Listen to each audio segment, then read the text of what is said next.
Bismillahirrahmanirrahim. Assalamualaikum warahmatullahi wabarakatuh. Ya, terima kasih teman-teman sekalian. Jadi udah hadir di acara ngabuburit opini. Jadi ini episode yang ketiga, Pak. Sebelumnya itu kita bahas terkait dengan politik lah, terkait dengan penundaan dan perpanjangan masa jabatan presiden itu. Nah, yang kedua itu kita mendengarkan suara emak-emak. Dan yang ketiga ini memang tema yang kita angkat itu terkait dengan menjadikan Ramadan sebagai momentum kebangkitan ekonomi umat. Nah, sebelumnya saya perkenalkan dulu, karena ini nanti kita siarkan di YouTube juga. Kalau yang teman-teman di sini pasti sudah tahu beliau ini. Tapi kalau yang di YouTube mungkin beliau ini Pak Rahmat. Kebetulan beliau sekarang adalah anggota Komisi A DPRD Kota Malang, gitu ya. Nanti lebih lanjutnya beliau yang akan memperkenalkan diri beliau sendiri. Nah, jadi ini momentum pertama kali kita berhasil mengundang pejabat publik lah. Dalam hal ini anggota legislatif Kota Malang, kayak gitu. Alhamdulillah, kayak gitu. Berkat jasanya Rifki sebenarnya.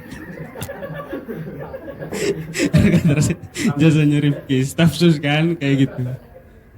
Jadi, nah sekarang ini kan Pak, memang yang jadi persoalan itu adalah di mana kita ini dalam momentum Ramadan ini itu mengalami satu fenomena di mana kenaikan bahan pokok, kenaikan kenaikan bahan bakar itu luar biasa tinggi, Pak. Termasuk PPN. Kemarin itu juga naik itu. Ya gitu. Nah, sehingga bisa dipastikan bahwa masyarakat kelas bawah ini itu mengalami kesulitan hidup, kayak gitu. Nah, dari situ banyak yang teriak, mahasiswa teriak, buruh pun teriak. Karena kan sebagian besar mayoritas masyarakat kita itu kan buruh. Nah, dari kacamata Pak Rohmat sebagai anggota DPRD Kota Malang ini melihat fenomena ini seperti apa? Nah, mungkin itu dulu Pak untuk ngobrol santai kita sore hari ini sambil menunggu waktu maghrib nih. Terima kasih waktunya ya. Assalamualaikum warahmatullahi wabarakatuh. Salam satu jiwa. Arema Merdeka. Walaupun saya dari PKS tapi suka merdeka dan jiwanya Indonesia merah putih ya. Alhamdulillah saya bersyukur dalam acara sore hari ini di mana sambil menunggu berbuka puasa, terus kemudian saya hadir di tempat kafe Garden Cafe Panjava ya.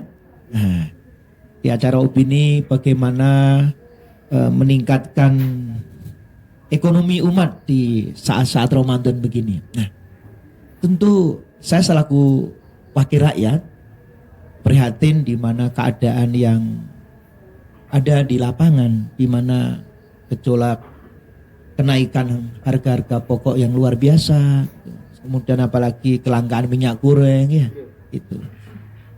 Umamanya ada WA ke saya, unjuk rasa tetap tak terima gitu, karena sesuatu yang kemudian dicurhatkan itu harus didengar gitu loh. Ya. Dan mendengar itu baik. Terus kemudian diaspirasikan karena ini wewenang pusat ya kita sampaikan di pusat. Tidak bisa mungkin dari DPR di Kota Malang terus kemudian manggil menteri, tidak mungkin kan? Kita ya dinas-dinas UPD itu gitu ya. Ini. Tapi unjuk rasa terus kemudian bagian menyampaikan aspirasi itu perlu disampaikan dan didengar. Dan saya senang manakala ada mahasiswa yang kemudian menulis, kemudian diskusi, terus kemudian suatu saat juga bareng-bareng harus menyampaikan ini perlu ini bersama-sama gitu supaya apa didengar dan disampaikan ke pusat itu perlu. Maka kami kemarin mengapresiasi ya teman-teman mahasiswa yang hadir di gedung DPR. Padahal saat itu saya sedang berdoa itu. Saya pas umroh ini ya. Ini alhamdulillah ini. Terus kedua yang jadi masalah begini. Manakala ada uang tapi tidak ada yang dibeli. Coba pedagang kerupuk ya. Terus kemudian kan harus goreng terus kan. Kemudian saya sudah punya uang tapi di mana beli, di mana minyak goreng kalau langka? Ini repot ini. Kalau harga naik terus kemudian Ada uang tidak masalah gitu. Yang jadi masalah ada uang tidak ada barang. Maka kita sebagai mahasiswa generasi muda ikut andil bagian. Saya wakil rakyat tentu akan mengawal ya bagaimana supaya kebutuhan pokok, hal-hal yang terkait dengan kebutuhan dasar masyarakat itu terpenuhi. Tidak boleh ada warga Kota Malang yang kemudian sakit terus kemudian dalam keadaan dia KTP Malang. Terus dari dinas kesehatan, dari BPJS itu dia dapat menerima 110 miliar uang setiap tahun. Berarti apa? Kalau saya belajar waktu di Komisi D di Tangerang itu, rumah sakit swasta, setiap orang yang punya KTP Tangerang secara otomatis sakitnya apa? Masuk. Begitu mudahnya. Nah kita ini, mohon maaf mas, ini sampai nunggak 2 bulan ya, 6 bulan harus selesaikan dulu. Wes miskin, ya. Terus kemudian sakit, terus kemudian disuruh membayar tunggakan BPJS. Loh duit dari mana? Akhirnya kan ya utang. Akhirnya bahaya ini. Setelah keluar dari rumah sakit dia utang harus bayar kan? Maka rumahnya kena ini. Kenapa? Karena bayar riba dan sebagainya. Inna'udzubillahi min dzalik. Dan itu terjadi. Dan itu tidak boleh terjadi. Maka sesuatu yang baik itu menerapkan sistem. Karena ditelepon oleh DPR, tolong Pak Direktur, ini ada orang yang sakit gini-gini, BPJS-nya bermasalah, tolong. Oh ya Pak Dewan. Tidak boleh. Itu berarti apa? Karena dikawal oleh Dewan. Tidak boleh.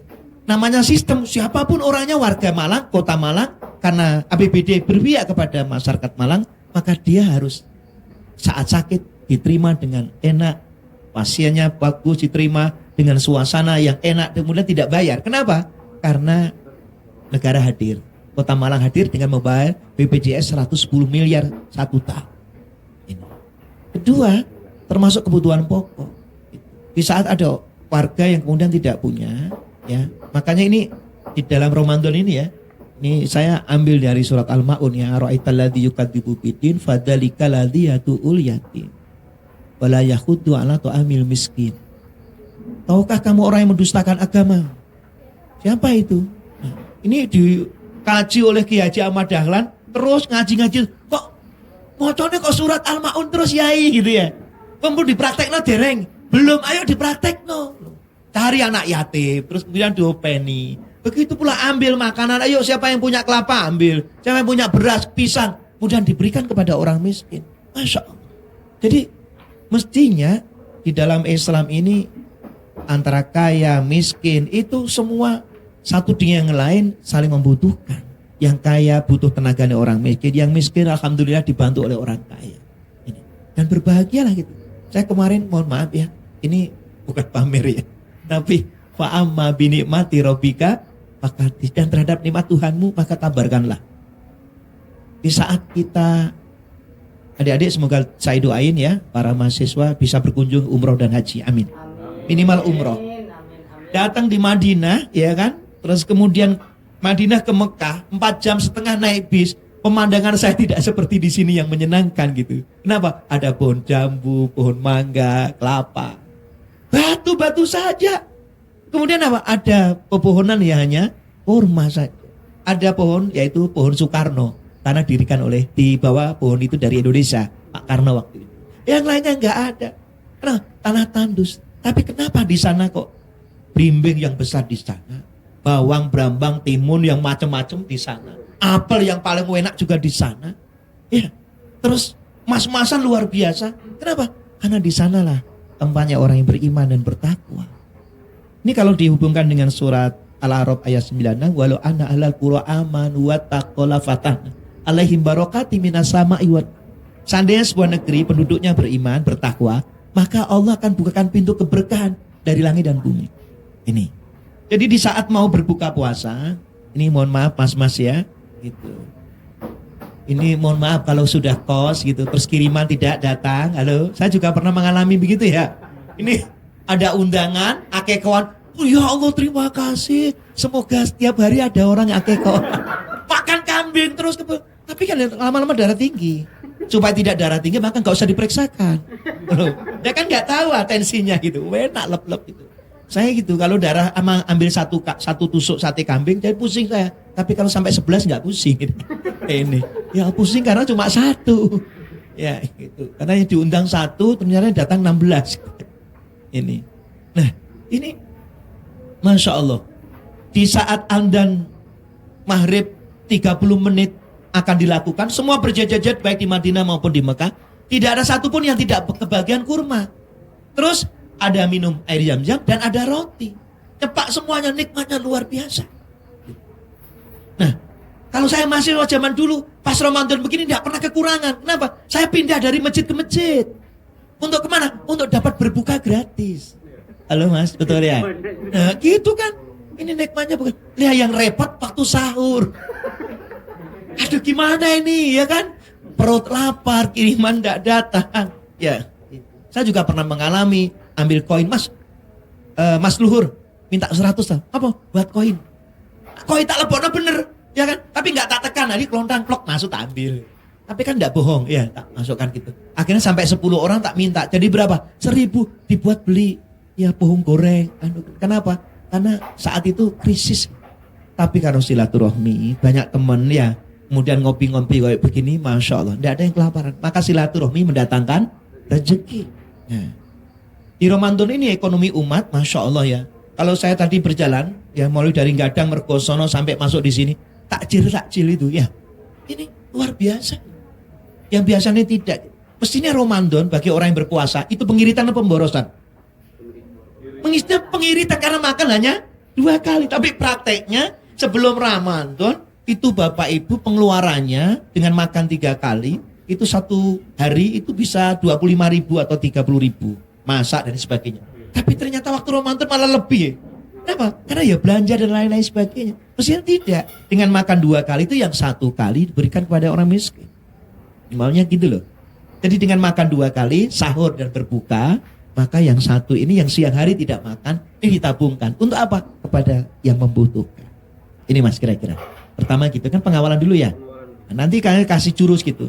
Ada hubungannya ekonomi dengan sholat. Mau enggak tak kasih? Mau? Kapan-kapan diundang lagi dong. Berarti nanti Pak Rohmat ini harus sering-sering kita undang. Ini Rifki ini harus. Nggak usah lewat Rifki. Oh bisa direct langsung Pak? Oh ini ada ajudan. Anaknya Pak Yai ngundang saya. Iya Pak. Mungkin dari teman-teman ada yang ingin bertanya atau bagaimana? Sebelum kita lanjut lagi. Kayak gitu. Mungkin ini Pak, kalau di budaya masyarakat Indonesia itu kan kalau menyambut bulan Ramadan itu dengan satu euforia yang luar biasa. Jadi makanannya juga itu harus mewah, beda dengan hari-hari sebelumnya kan. Sehingga memang pengeluarannya lebih besar kayak gitu. Nah, yang selanjutnya itu Pak, ini kan pemerintah, kalau saya nonton di berita kemarin itu katanya ingin mengeluarkan BLT itu. BLT-nya, kenapa mengeluarkan BLT? Rasionalisasinya adalah karena barang-barang semuanya naik, bahan pokok naik dan BBM juga naik kayak gitu. Nah tapi sayangnya BLT yang diberikan itu bahkan untuk mengcover satu keluarga 1 bulan aja itu tidak cukup itu Pak, kayak gitu. Nah sehingga sedangkan barang-barang naik ini, bahan pokok naik ini kan dia berdampak panjang Pak, minimal paling 6 bulan itu masih ada itu kena dampak kayak gitu. Nah itu bagaimana kita bisa mengcover itu kira-kira? Pertanyaan yang tajam sekali ya. Ini saya dengar-dengar kenapa pemerintah mengeluarkan BLT itu karena pemerintah juga salah. Kenapa? Mestinya minyak, orang punya gudang kelapa sawit yang luar biasa itu mesti tidak kekurangan gitu. Ternyata ekspor. Nah karena diekspor kebutuhan dalam negeri kurang. Ini yang salah. Negara salah. Tapi hanya memang mohon maaf tidak ada menteri yang atau presiden mohon maaf. Para rakyat tidak ada yang gitu. Akhirnya karena kesalahannya dia kasih BLT. Nah BLT-nya 300 ya. Untuk satu keluarga, satu kakak. Itu bagi kakak yang menerima ya sangat gembira sekali dinanti gitu. Nah, tapi itu tidak bisa mengatasi masalah. Jadi BLT tidak bisa mengatasi masalah. Manakala teman-teman semua, ayo saya juga dulu mahasiswa ya. Itu di saat saya kekurangan apa ya? Saya harus dagang. Saya harus bekerja gitu. Harus bergerak gitu. Hidup itu bergerak. Sehingga dalam hadis ada man arodat dunia fa'ali bil ilmi. Ingin sukses di dunia dengan ilmu. Wa man arodal akhirah fa'ali bil ilmi. Ingin sukses di akhirat masuk surga juga dengan ilmu. Waman aradahuma fa'alih bil ilmi. Ingin kedua-duanya sukses dunia dan nanti kelak masuk surga juga dengan ilmu. Nah ilmunya apa? Ya ilmu di bidangnya. Kalau ini mungkin sumbernya ya bahagia ya Quran, ya kan? Nah Quran ini Allah menilai dengan apa? Keringatnya, pekerjaannya, dagang. Saya juga suka dagang, mulai dari jualan bandeng presto, terus kemudian kelapa, toko buku Rahmawati, Rahmat saya, Fatmawati istri saya. Gitu. Akhirnya setelah terkenal malah tak ganti lagi. Padahal ada ilmunya waktu itu loh. Setiap dagang ada masalah ganti, dagang ganti. Saya termasuk penggali sumur. Kenapa? Setiap gali ada batu besar pindah. Ono lagi tengkorak, wedi lagi. Ada apa? Tulang manusia. Mesinnya kan tidak pindah apa? Undang Nokia di ru'yah kan gitu ya. Tapi tidak pindah. Gak dapat air. Padahal mestinya harus menggali sumur kemudian sampai keluar airnya. Nah, saya berharap adik-adik nanti jangan jadi orang yang melamar pekerjaan, menciptakan pekerjaan. Saya termasuk mohon maaf di saat ini akhirnya mohon maaf ya, bukan pamer tidak ya, astagfirullah ya enggak. Saya kepingin suatu saat juga mendirikan panti asuhan. Saya kepingin tangan di atas lebih baik karena Islam mengajarkan gitu. Islam itu mengajarkan kaya gitu. Coba ayo di Quran jawab di surat An-Najm dimulai dari ayat 43 Allah ciptakan tertawa dan menangis, betul? Laki-laki dan perempuan, siang dan malam. Allah ciptakan kekayaan dan kecukupan, bukan kemiskinan. Tuh, gitu. Jadi terus kemudian bila anakmu lahir laki-laki, Islam menyontohkan akikah menyembelih kambing berapa mas? Dua. Gue udah gak suka gak iso loh, maksudnya nyembelih kelinci. Gak iso, harus nyembelih kambing, itu harus mampu. Berarti gimana? Saat mau nikah harus bekerja. Apapun pekerjaan yang penting halal ya. Dodol sandal ngarep pasar besar enggak apa-apa gitu loh. Begitu. Keringat ini dinilai gitu. Dan Masya Allah, karena jujurnya Masya Allah, dompetnya sopo iki? Mas apa namanya moderator? Randi. Dan kemudian apa? Dia stafnya menteri ternyata. Dompetnya tertinggal. Duh, mohon maaf tak buka ya. Teman-teman saksinya, iya apa? Randy alamatnya. Dikirimi dia. Kertas, kemudian dikasih perangko terkirim. Dompet bapak saya temukan pak, tapi nggak ada nomor HP. Akhirnya saya kirim surat. Dia datang. Masya Allah, ini penting sekali ada ATM-nya gini-gini. Mohon maaf, Ananda, Mas siapa? Wahyu yang jujur. Ini sedikit, mohon maaf. Ini kartu nama saya jadi sahabat ya. Karena ini sangat penting sekali. Saya hanya kasih cuma 200 juta. 200 juta. Pekerjaan yang bertahun-tahun untuk menabung. Akhirnya Wahyu terima kasih dan ini ada mahasiswa yang jujur. Gara-gara apa? Jualan sandal depan pasar. Coba praktek nongono maksudnya. Ini salah satu contoh karena kejujuran. Ya, sifat-sifat Nabi Muhammad dibawa ke bumi, dipraktekkan. Nah, sehingga dalam ini saya ingin, ayo semuanya merubah mindset. Itu jangan tangan yang di bawah, tapi tangan yang di atas. Ini memberi. Termasuk ini saya dewan, masuk diundang no cafe ini gak infak rek gitu. Boleh enggak saya infak? Moderator ya, Mas apa Mas Randy ya? Nanti bensin Riki parkir Riki ya. 220. Semoga berkah amin. Buat bayar di kafe sinilah. Gitu. Masa DPR sama Mbak dibayar mahasiswa sungkan rek gitu ya. Yang punya kafe sebenarnya itu Pak. Siapa? Alim. Alim. Siapa yang sodako harta yakin? Alim, kalau kamu suka sodako terus, yakini semakin kaya. Mau kaya semua? Mau kaya? Katakan saya, mau kaya? Mau? Banyak sodako. Loh gitu. Sodako harta semakin kaya. Sodako senyum akan awet muda. Yang penting jangan senyum sendirian, bahaya. Ya, sodako tenaga semakin sehat. Itu benar ini. Ya. Sodako nyanyian akan terhibur orang yang mendengarnya. Tapi karena ini Ramadan saya tidak nyanyi. Saya mau mengaji. Buka surat 20. Surat apa itu ya? Surat 20.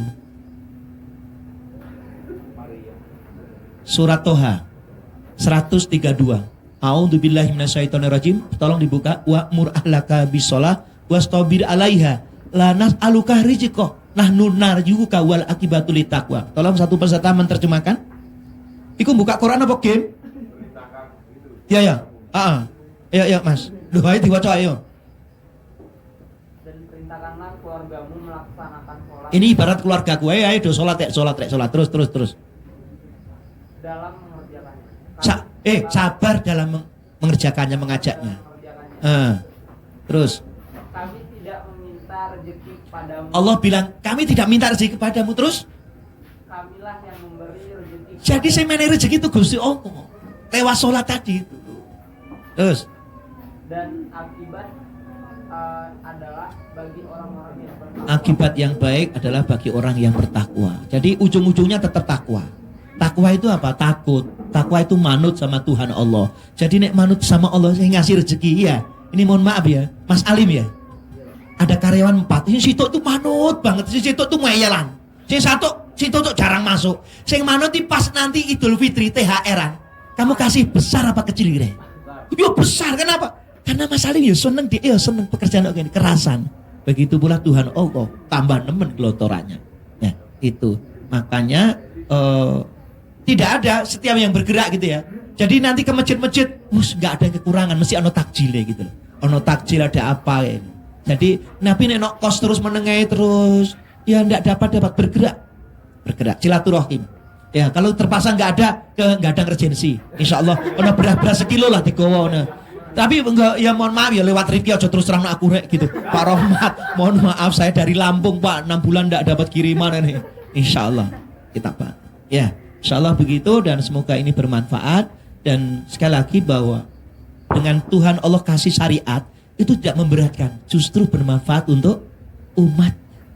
La yukallifu wa nafsan illa wus'aha. Allah tidak membebani seseorang kecuali dengan kesanggupannya. Ustadz, Pak Rohmat, aku lo DP gak kuat poso, gak mungkin. Karena sudah standarnya gitu, ya, gitu. Dan DPR yang ngaji, ya, apa meneh mahasiswa, ya. DPR juga kepengin masuk surga, kita juga kepengin masuk surga. Insya Allah begitu. Itu Mas ya, jawaban saya ya. Ya, terima kasih Pak Rahmat.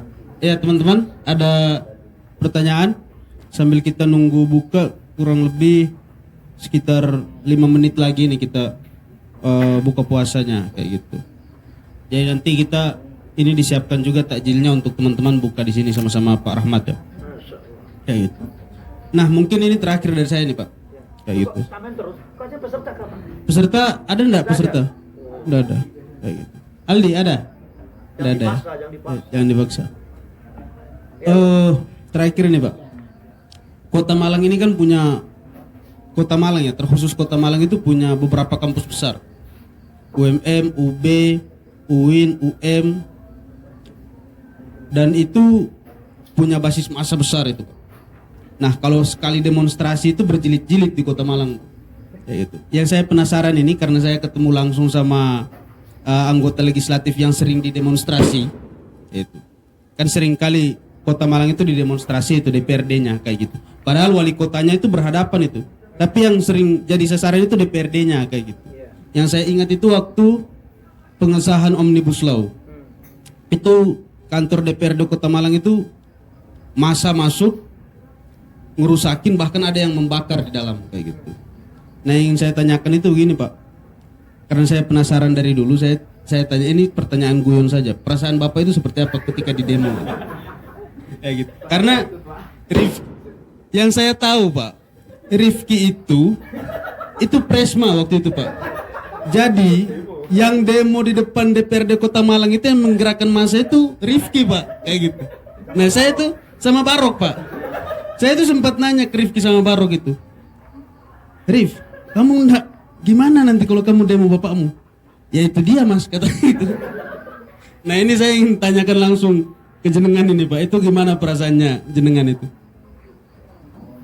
Pertama saya bangga kepada anak saya karena dia bisa jadi mahasiswa beneran. Tepuk tangan dong. Kalau ada yang demo terus kemudian anak saya termasuk orang yang tidur atau di kafe kongkrong-kongkrong, berarti mohon maaf. Kalau di rumah gak tak kasih sangu kamu.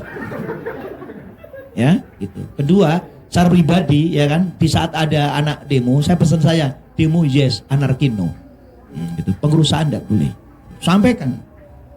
Demokrasi luar biasa, sampaikan. Bersama-sama, luar biasa. Dan kemudian apa? Kalau perlu dipaksakan untuk menandatangani aspirasi itu biar dikirim gitu. Harga kebutuhan pokok menjerit luar biasa, terus kemudian mohon maaf kekurangan apa, kemudian loh ini pemerintah nggak berbuat apa, ternyata mahasiswa turun.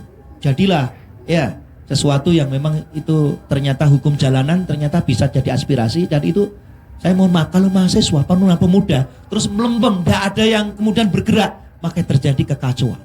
Terjadi adalah mohon maaf, sesuatu yang tentunya kalau lurus tidak apa-apa. Kalau lurus bengkong, kemudian teman-teman yang lain janganlah.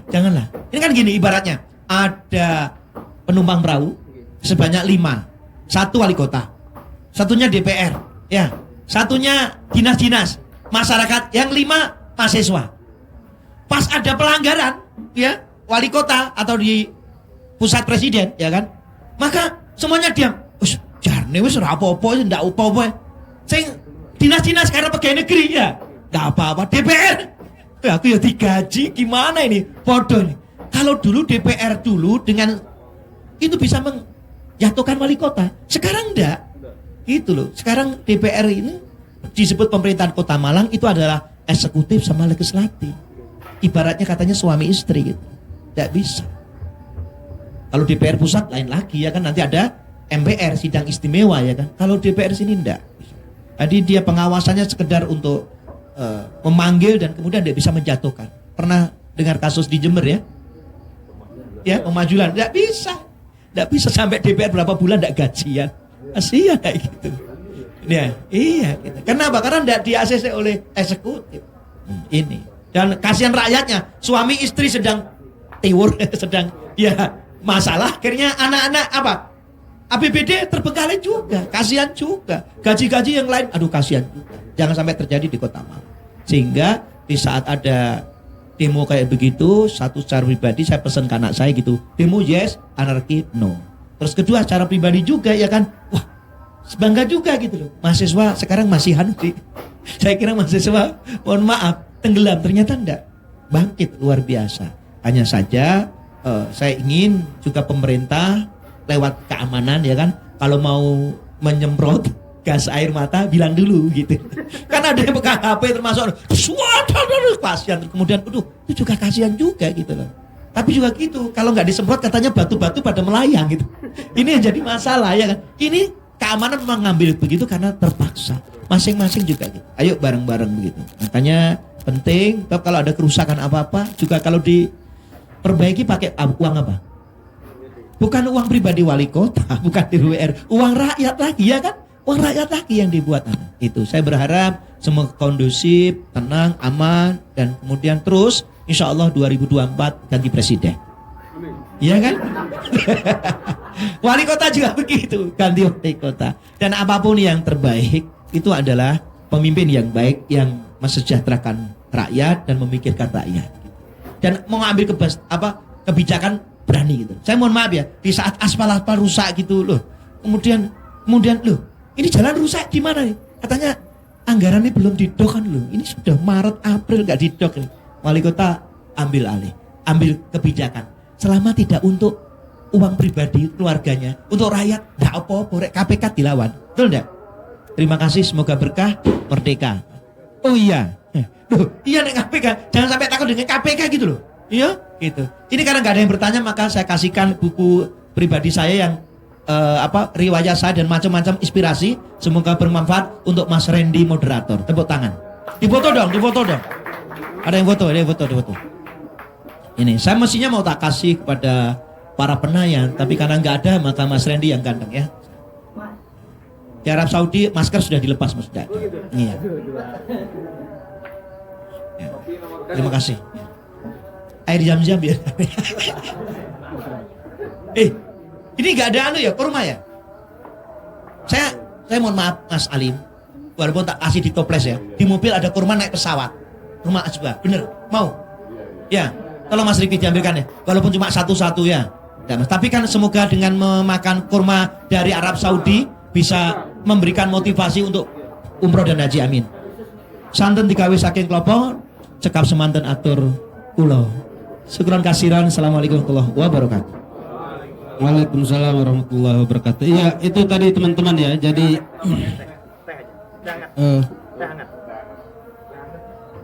saya dapat kesimpulan terakhir tadi bahwa demo itu boleh, yang penting jangan anarkis kayak gitu.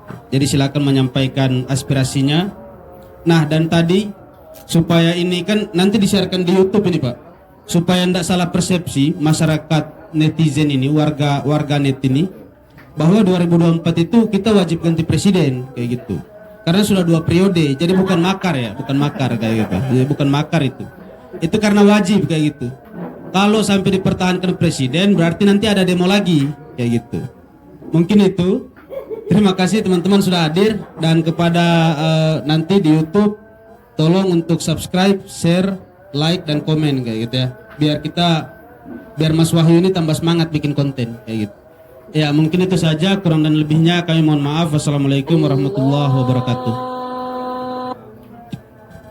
Ini buku 1 tak kasihkan karena ini buku yang menulis adalah teman, karya teman juga. Jadi yang mau menghendaki juga boleh, tapi tidak beli ya, infak begitu. Karena milik teman ya. 50.000. Terima kasih.